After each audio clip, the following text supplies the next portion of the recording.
So we are going to be talking about some moral development in children, as they grow into adolescence. This is chapter 7 in your text. Welcome to week 3. We're moving right along here.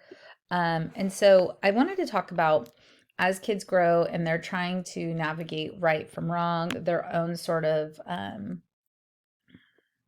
virtue, values, their own compass. And like we see in different kids, like some kids navigate their moral development a little easier than other kids, or maybe they just follow rules. That's their natural inclination. Other children, they want to test boundaries. You see this in your own household with various children and their personalities, despite being raised the same. Um, you know, I would say most kids like learn a lot of how they navigate rules and following them or breaking them or whatever based on some nurturing. But sometimes there's that nature that's in them that wants to like prove somebody wrong or push a boundary or push a line.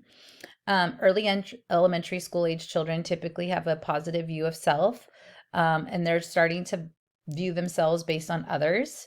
By 8 to 10, they're capable of integrating opposing characteristics.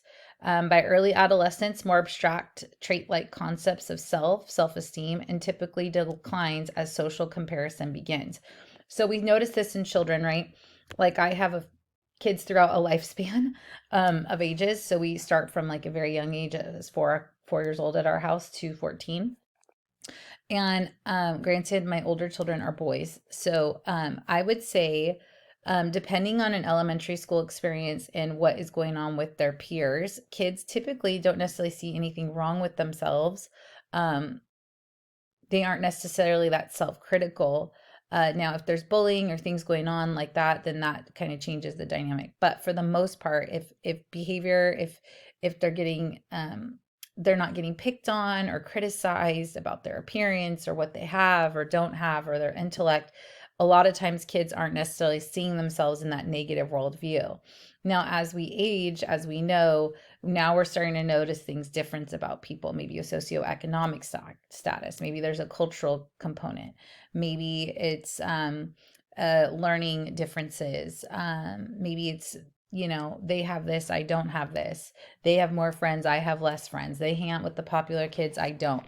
Those could be some things that start developing, which then causes someone to have a type of way, maybe have some feelings about themselves or may wonder what's wrong with me.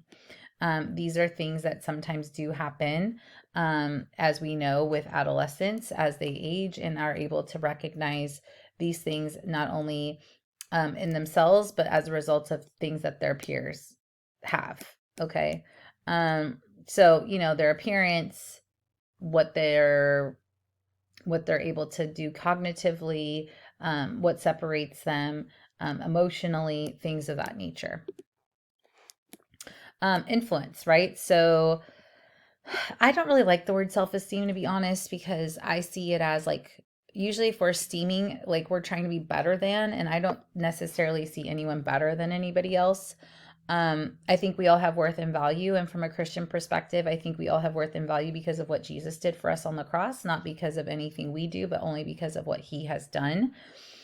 And so, but we all have worth, like we all have value. We all can bring something to the table. I don't think any person is necessarily any better than any other person. That's a me thing. And so, but as people, we tend to value people less or more based on what they contribute to a society or whatever.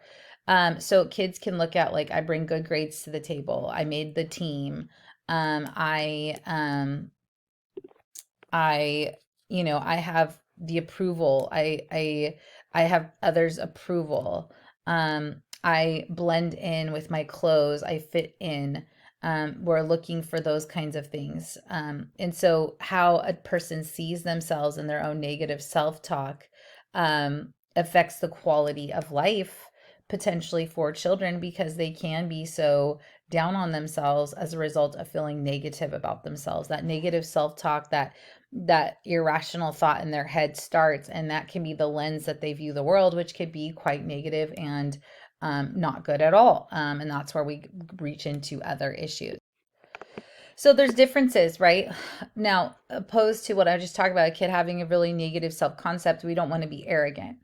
Oftentimes, I see children who struggle with arrogance, or people in general who struggle with arrogance. You guys all may know somebody in your life, a level of narcissism or something. A lot of times it's because there's an insecurity. And so I puff myself up, or I make myself seem bigger, better, all the things, because I to do feel very small truly inside. And so I want to try to project how I want to be versus how I actually am.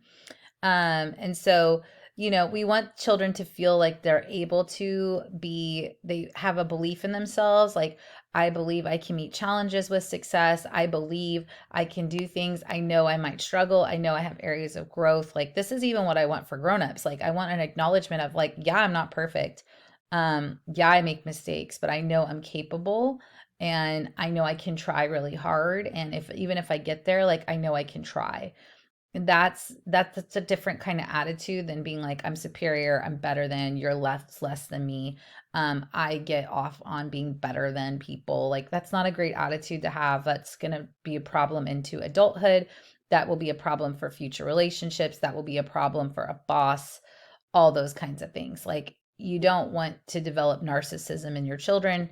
Um, and I think that's what's so hard is we want to create a society or a culture where our kids are just happy all the time and not bothered and not stressed and blah. And the reality is life is going to be challenging. There are going to be people who are going to do better than you on in your grades, better than you on a test, better than you in practice, better than you at hitting. Like, that's just the reality. You're never going to be the best.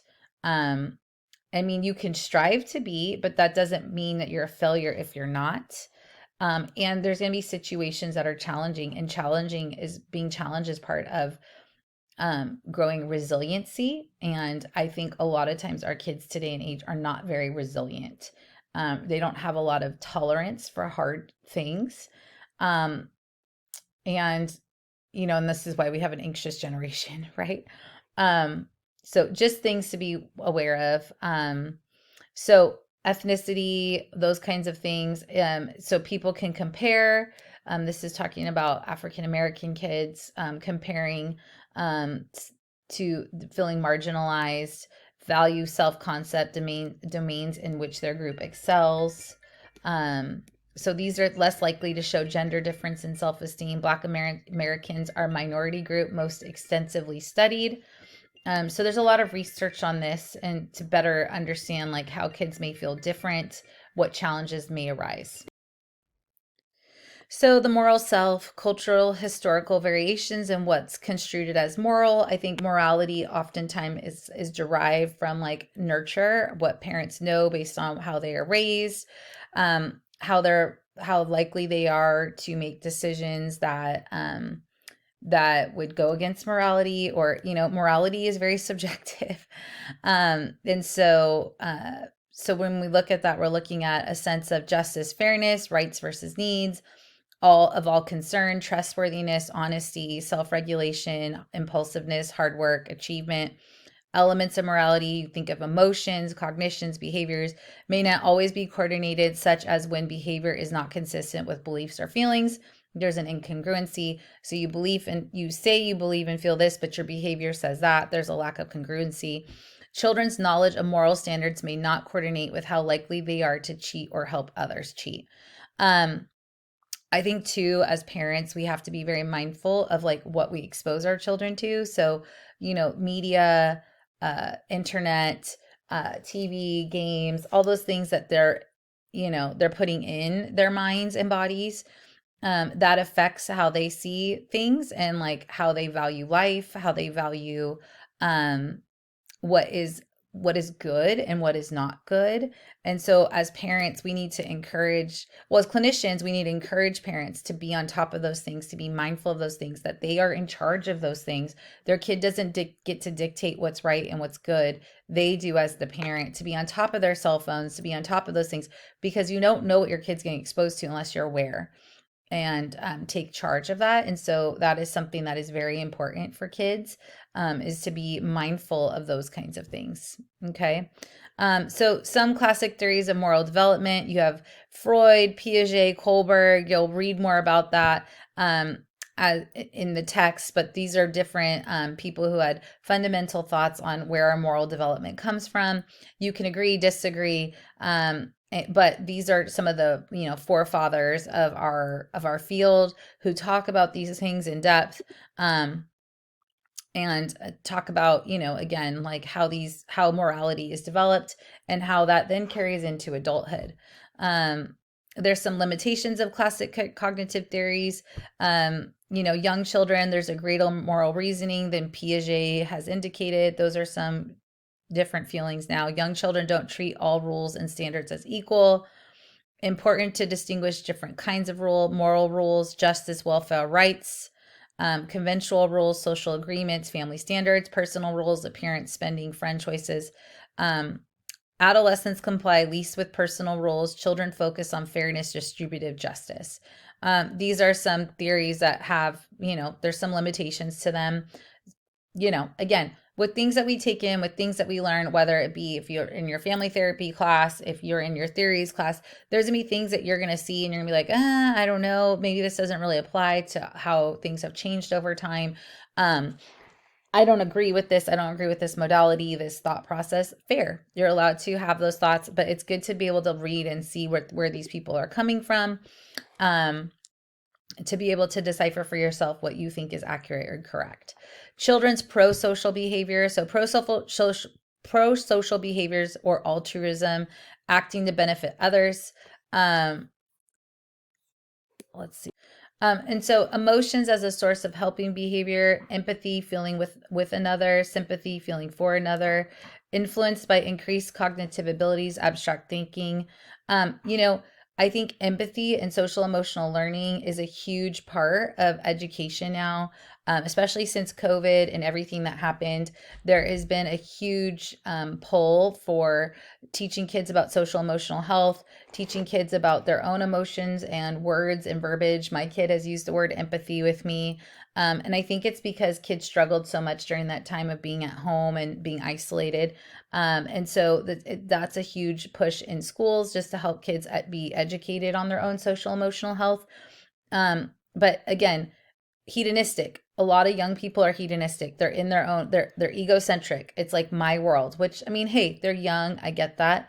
But trying to develop skills though later where it's like I'm concerned for others. It's not all about me.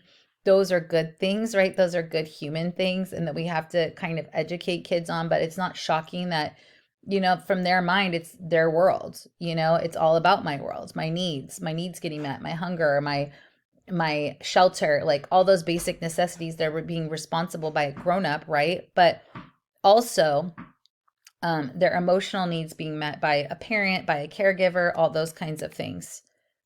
So yes, these are the kinds of things where it's no shock that people are kind of hedonistic or egocentric, but there's some hope that at some point we break free of that and we're to see like that other people matter, other people have feelings, other people are hurt by my decisions. And so trying to construct that is interesting. And we kind of see that happen as they go into adolescence. So temperament, personality, parents, pro-social behavior. So temperament and personality may foster altruism.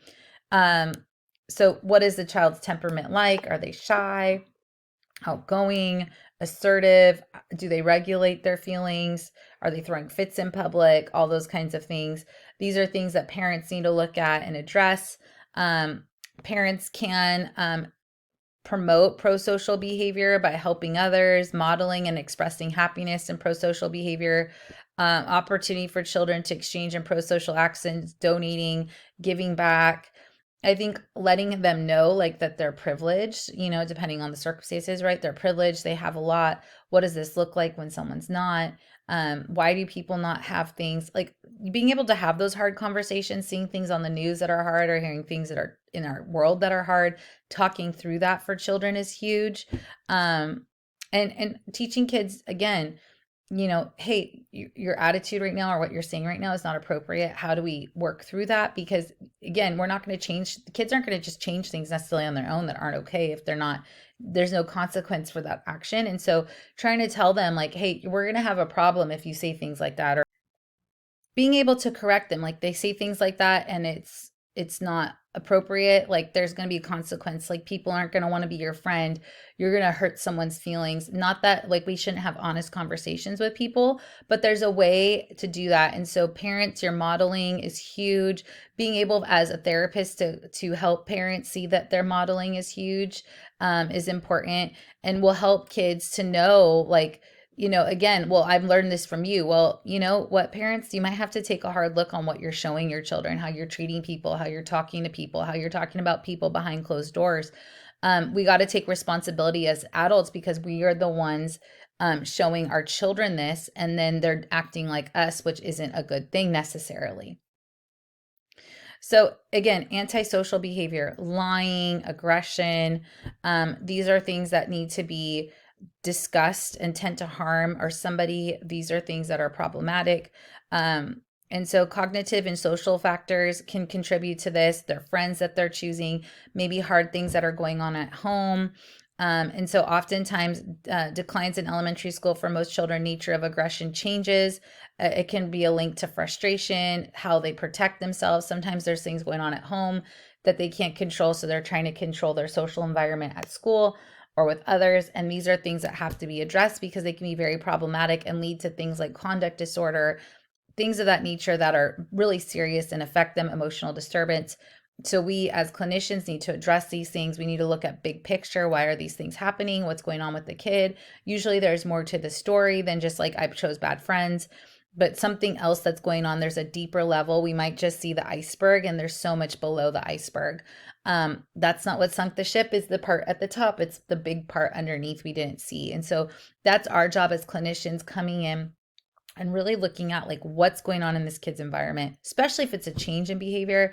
Maybe the child wasn't always this way, now they're becoming this way. What is going on? Is there abuse at home? Did something happen with them? Did they see something? Did they witness something? Are they feeling a very deep type of way about themselves and it's coming out this way? Those are things that we all have to assess. So I'm going to leave off right here. I hope you guys have a fantastic week. If you have any further questions, please email me at my CBU email. I look forward to reading your discussion boards. Thank you.